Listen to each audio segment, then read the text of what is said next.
So after almost 16 months of immense fighting, violent conflict, and destruction of property and lives, including other atrocities that have gone on in the Gaza Strip, Israel and Hamas have finally agreed, to certain conditions. Now, while this deal appears to be very fragile, one can only wait and see how long it will last and how effective it will be.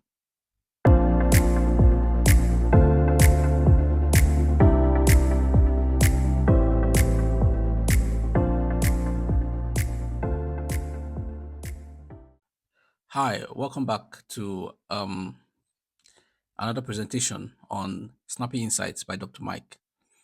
And today we are discussing, an overview of the Israel and Hamas truce or ceasefire, as you may want to call it.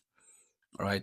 Just a few weeks ago, Israel and Hamas, you know, reached a ceasefire or agreed to certain terms that has led to a ceasefire in the Gaza Strip, and there seems to be some form of life returning to that region of the Middle East. So this presentation would just capture some of the um, some useful information basically about the conflict between Israel and Hamas. Maybe a brief historical overview. And then of course we look at the deal to see what exactly is the substance of this ceasefire agreement. And then perhaps to just project and talk about how effective and how positive this will be going forward, especially regarding conflict in that region. All right. So stick with me. It's going to be a very short one, but I'm sure you're going to learn one or two things. All right. Now, the conflict between Israel and Hamas has been going on now for almost 16 months. It began, with the invasion of the Hamas militants, into Israel on the 7th of October 2023. So by 7th of February, it will be 16 months exactly. All right. Now there's been a lot of carnage, a lot of you know human rights abuses. So many women have been raped, so many children have been killed. There's just a lot of atrocities have happened. On both sides. In fact, since that ugly incident on the 7th of October 2023, and all of what has happened has led to where we are now. The ceasefire between these two actors. All right. The prolonged conflict has resulted in, of course, human rights abuses. At some point, in fact, humanitarian aid workers, happen to be caught in the crossfire. There has been reports of some aid workers who have lost their lives. Some have been kidnapped. And so many other things like that. And aid materials also have been refused from getting access into the Gaza Strip and getting to those who are vulnerable and in need of these resources. So this conflict has largely impacted the Middle East, particularly the region of Israel, um, Lebanon, Palestine. That region has largely been affected by this conflict, and we can only wait and see how that unfolds. In fact, I just mentioned Lebanon. Lebanon has also been caught in the crossfire, with this sympathizing Hezbollah group um, recently, showing sympathy to their Hamas counterparts and their Palestinian counterparts, and launching a few attacks into Israel, which Israel have also retaliated, also escalating tension in that region as well. So there's just a lot that has happened in the last 16 months, um, as a result of that invasion of Hamas into Israel on the 7th of October 2023. But we'll just walk through a few of those details and see what we can learn from it. All right. So this ceasefire agreement happens to be the second. There was one that was attempted in November 2023 that didn't succeed. Very short lived. But this happens to be one that shows a lot of promise, even though it is still the early days, right? But this is largely significant, and we'll just talk about why that is so. Okay, so now what is the substance of this deal? The current ceasefire agreement between Israel and Hamas is divided into three stages, right? And currently, the parties are still in the stage one, which provides that there's going to be exchange of captives or hostages who have been held, or individuals who have been held hostage, by Hamas will be released to Israel, and of course, Palestinians also who are held in Israeli prisons will be released as well. In fact, the specifics are that 33 Israeli captives who are in Hamas custody, will be released if the number of hostages in the Hamas custody rather, are not up to 33. Then bodies of Israelis who have died in the Hamas custody would also be released to make up that number. So 33 is the number we're looking at for 33 Israeli captives who are in Hamas custody to be released. All right, and then of course up to 1,904, and I think more than that, of Palestinians who are in Israeli prison. I think the number even rises to up to 2,000, close to 2,000. Palestinians in Israeli prisons would also be released. So that is one of the um, the conditions in the first stage of the deal, and these exchanges are going on as we speak. You know, people are being reconciled, are being reunited with their families. People are returning back to are being freed. Either from prison or from their captors, and that is going on as we speak. All right. Another condition is that humanitarian aid would be increased, or would be encouraged. All right, 600 trucks of humanitarian aid are expected to enter Gaza every day, especially in the northern region of the Strip. All right, so that is another condition in the current stage of the deal. All right, there's definitely, of course, cessation of hostilities, for at least 10 to 12 hours a day. That leaves the other 12 hours, I mean, your guess is as good as mine, but at least 10 to 12 hours every day, there's expected to be some level of calm and quietness over the Gaza Strip, and of course over parts of Israel that have also been caught up in this conflict. There's definitely return of displaced persons, which is currently ongoing. People are returning to their homes in the Strip. Those who have been displaced, a lot of them have been a lot of Gazans, Palestinians have been displaced in the course of this many months of the conflict. And so these are expected to return to their homes and try to find whatever is left of their lives and the environment where they used to call home. And the last but not the least is the fact that the Israeli military is expected to withdraw gradually, from the Gaza Strip as part of the conditions for stage one. In stage two, Hamas is expected to release, more living Israeli captives, and of course, Israeli prisoners also will be released. So the release is going to be ongoing, all the way to the third stage. All right. There's also what is called the commitment to sustainable calm. So the cessation of hostilities is supposed to get better. All right. In the stage one is between 10 to 12 hours a day of quietness or calm. By stage two, that number is supposed to increase, to more hours of calm or quietness over the Gaza Strip, over the air, so that's supposed to get better, hopefully, if the deal continues to stand. All right. And then of course, as part of the stage two, it's also expected that there's going to be a complete military withdrawal, you know, of Israeli troops from the Gaza Strip. All right. And then the stage three, we talked about exchange continuing. So exchange is a part of all the three stages. Israel will end the blockade of the Gaza Strip.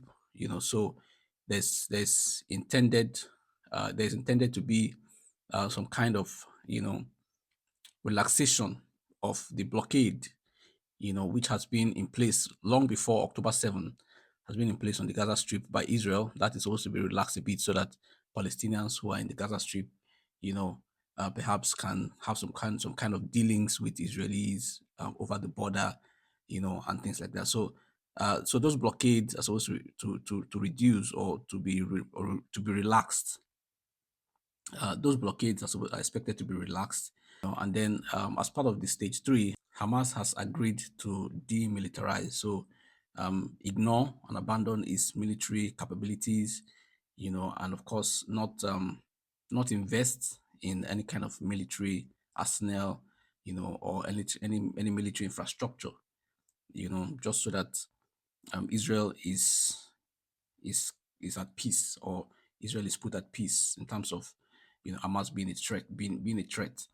So this is an overview of the conditions, of specific conditions of the ceasefire deal that is going on. And as I said, the deal is currently in the stage one. We hope that it will go all the way to stage three and achieve the needed and the desired calm and peace, in the Gaza Strip. Hopefully, if all the parties remain committed to the deal. All right. Now, this is just some insight into the conflict.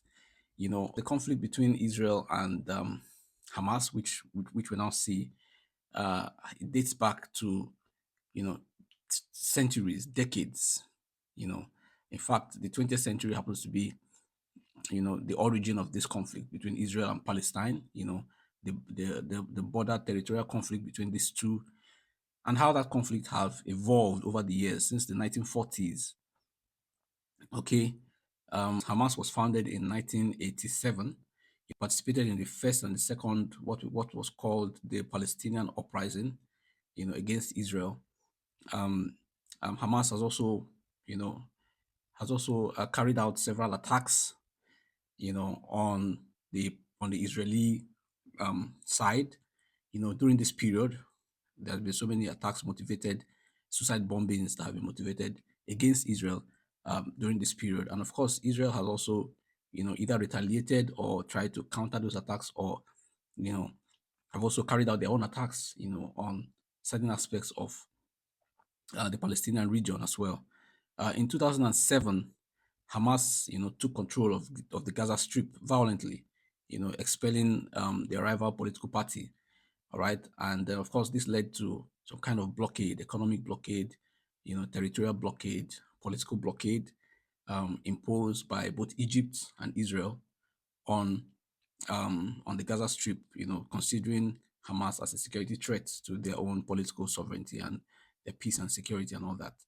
And of course, like I said, pockets of conflict have continued to rise and fall in this area over the years. And the Middle East continues to be a very, very tense, volatile region of the world. All right. Now, the current trigger of what we now see was the invasion of Israel on October 7 by Hamas militants, which led to several kidnappings, killings, um, abuse, that were carried out on Israeli soil. And of course, that led to the retaliation, or counter-attack by Israel, which of course has not been very, very palatable to the eye. The kinds of atrocities and catastrophe that has resulted in the last 16 months as a result of that invasion. And like I said, there was an initial ceasefire that was attempted in November 2023, but that one was very short-lived for just a few days, I think 2 or 3 days, and it didn't stand the test of time. And that has brought us to the current ceasefire, which began on the 19th of January 2025, and is expected to last for as long as possible, and hopefully bring an end to the conflict between Israel and Palestine, if that would be the case, hopefully. All right. Now, in terms of mediation, several countries have tried to mediate in this conflict, and one of the countries that have constantly continued to, attempt to get involved, in the peace process in the Middle East has been the United States. Especially because of the connection they have with Israel. They have always been, in the business of Israel in the Middle East, trying to assert, and support Israel as much as possible, and that has perhaps, also made them a little biased in their in their disposition towards the conflict in the Middle East, and how that conflict could be resolved. You know, But anyway, so the U.S. is one of the states that has been an interested party in mediating the conflict, between Israel and Palestine. There's also been Qatar, there's been Egypt, and of course these are by virtue of their proximity, to their membership in the region and their proximity to the states, to the states in question. I mean, Israel and Palestine.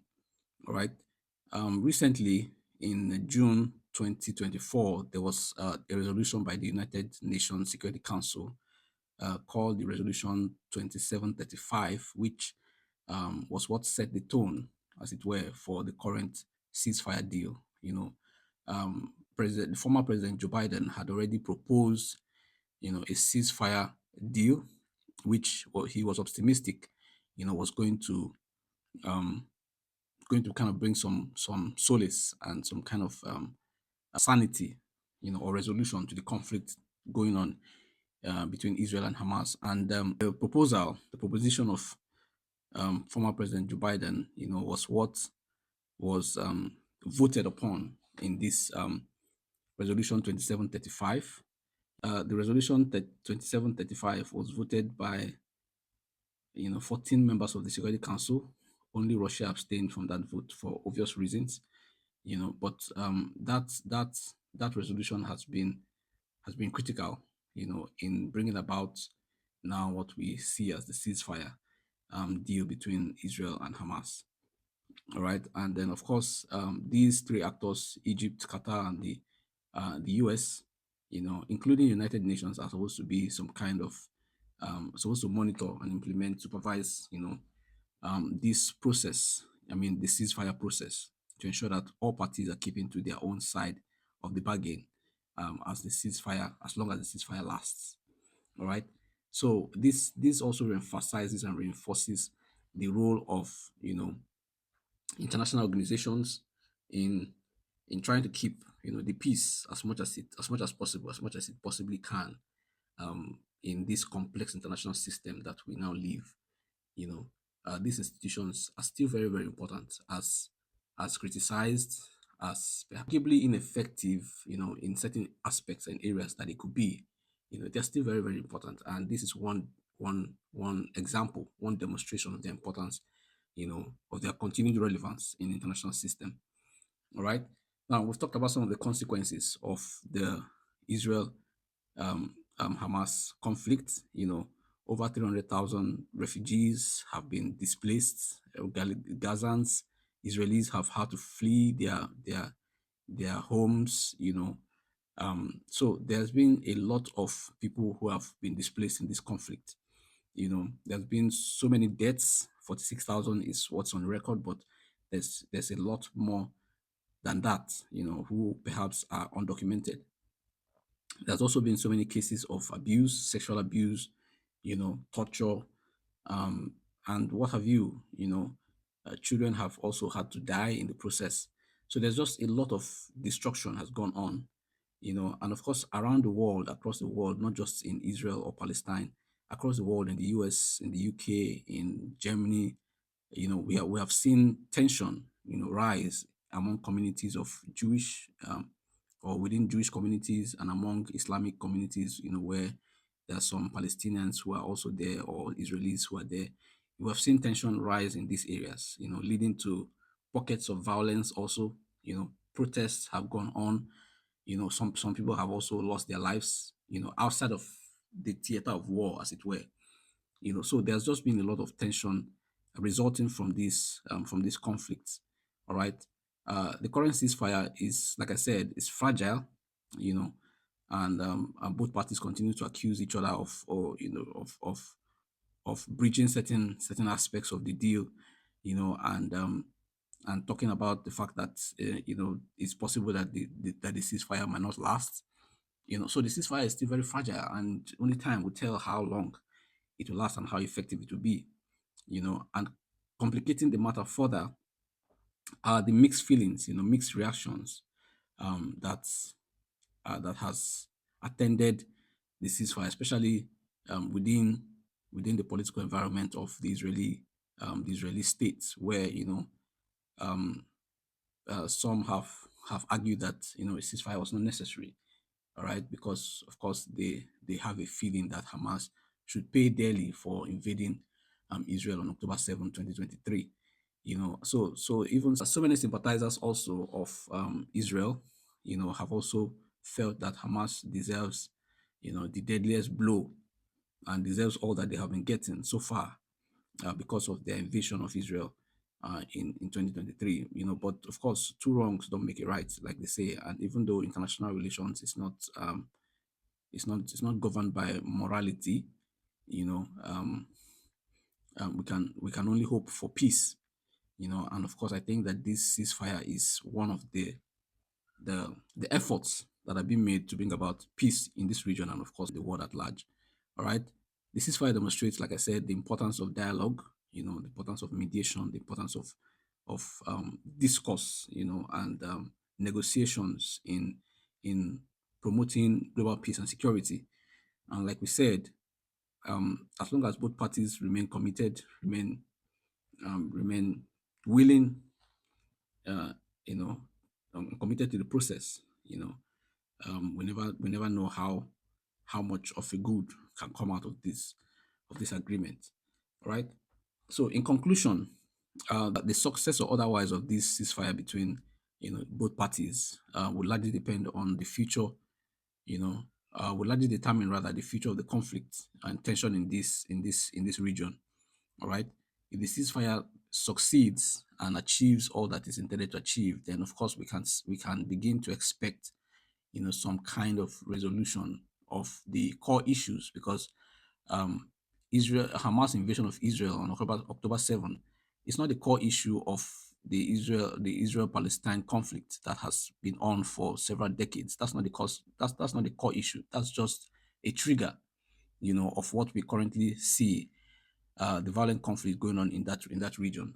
All right, but there are other underlying root causes which need to be resolved. Otherwise, there will be a return of these kinds or even more complicated kinds of conflict in that region, in the future. So those underlying causes are what need attention. And perhaps if this ceasefire is successful, then we might begin to have conversations around those core issues and perhaps, begin to find solutions, lasting solutions, to the tension in the Middle East, especially between these actors. All right.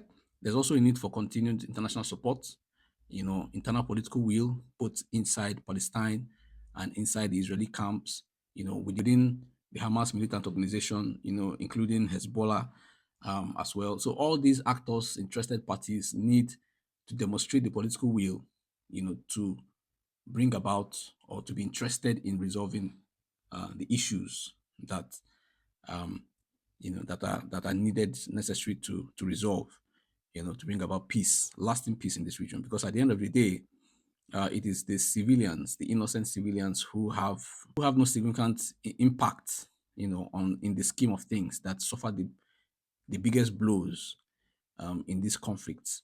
All right. So the earlier these root causes are resolved, the better. All right. But like we said, these are still the early days. The ceasefire is still in the stage one. So wait and see if it progresses to stage 2 and 3, and how effective it's going to be in the long run. All right. But we just hope that this is the beginning of better days for the Middle East in general, and of course, particularly for Israel, for Gaza Strip, and for the Palestinians as a whole. All right. That's where we're going to end the video for today. These are some of the references and sources that were consulted to prepare this short presentation. So thank you so much for listening. I hope that you have learned, one or two things from this presentation. All right. If you have found this useful, consider subscribing, liking, sharing with, your friends and people who you think will be interested in topics like this. And of course, if there are topics you want me to discuss or make a presentation on, then please drop those topics or those issues in the comment section, and I'll do well to, make a video on them as well. All right. So until I come your way again in the next video, thank you so much, and bye for now.